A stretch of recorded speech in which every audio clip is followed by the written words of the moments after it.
Nabi Yusuf dari masa kecil hingga beliau menjabat sebagai pejabat Mesir. Jangan lama ya, Bu. Ya, asik bang. Sabar ya. Iya. Yang pertama, masa kecil dan mimpi Nabi Yusuf. Nah, Nabi Yusuf ini adalah putra dari Nabi Yakub alaihi salam ya. Sejak kecil Yusuf itu kan tanda-tanda istimewanya pada suatu hari ia bermimpi melihat 11 bintang matahari dan berlari sujud kepadanya. Ia menceritakan mimpi ini kepada ayahnya dan Nabi Yakub mengerti bahwa Yusuf akan menjadi orang besar. Namun saudara-saudara Yusuf merasa iri karena ayah mereka sangat menyayanginya. Jadi Yusuf ini punya 3 bersaudara ya. Cuman ibu lupa saudaranya siapa aja.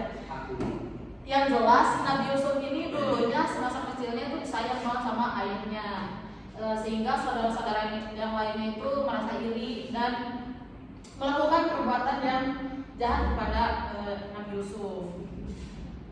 Nah, yaitu membuang Yusuf ke dalam sumur, lalu membohongi ayah mereka dengan mengatakan bahwa Yusuf telah dimakan serigala. Bayangin ya, sangat sedih ya ayahnya. Kemudian pada bagian 2, Yusuf dijual dan diuji di Mesir. Jadi setelah ketemu di sumur, Yusuf ini ditemukan oleh sekelompok pedagang dan kemudian dijual sebagai budak di Mesir. Ia dibeli oleh seorang pejabat tinggi bernama Al-Aziz. Yusuf tumbuh menjadi pria yang sangat tampan dan cerdas. Baru kelihatan tuh tampan dan cerdasnya itu ya. Nah, istri Al-Aziz ini tertarik padanya dan mencoba. Kelompok 1 dibacakan hasil diskusinya. Ya Bu, ini dari kelompok 1 disini menyampaikan hasil diskusi kami.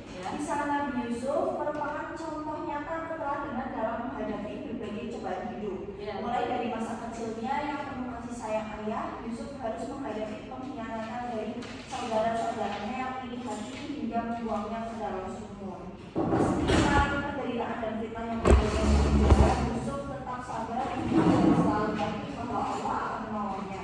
Sikap inilah yang akhirnya membawanya pada posisi terhormat sebagai pejabat tinggi di Mesir. Kisah ini mengajarkan kita pentingnya kesabaran, kejujuran, dan memaafkan dalam kehidupan sehari-hari. Yusuf tidak membalas dendam kepada saudara-saudaranya, melainkan memaafkan mereka dengan lapang dada. Selain itu, kecerdasan dan kebijaksanaannya dalam mengatur masa paceklik menyelamatkan banyak orang dari kelaparan. Dari kisah ini kita belajar untuk tidak mudah putus asa atau selalu berbuat baik dan percaya bahwa setiap ujian pasti ada hikmah dan jalan keluarnya. Tangan tuh kelompok 1 ya. Baik, sudah paham anak-anak tentang kisah Nabi Yusuf kali ini? Sudah ya. Ibu akhiri saja pertemuan kali ini. Mohon maaf bila banyak kesalahan. Wassalamualaikum warahmatullahi wabarakatuh.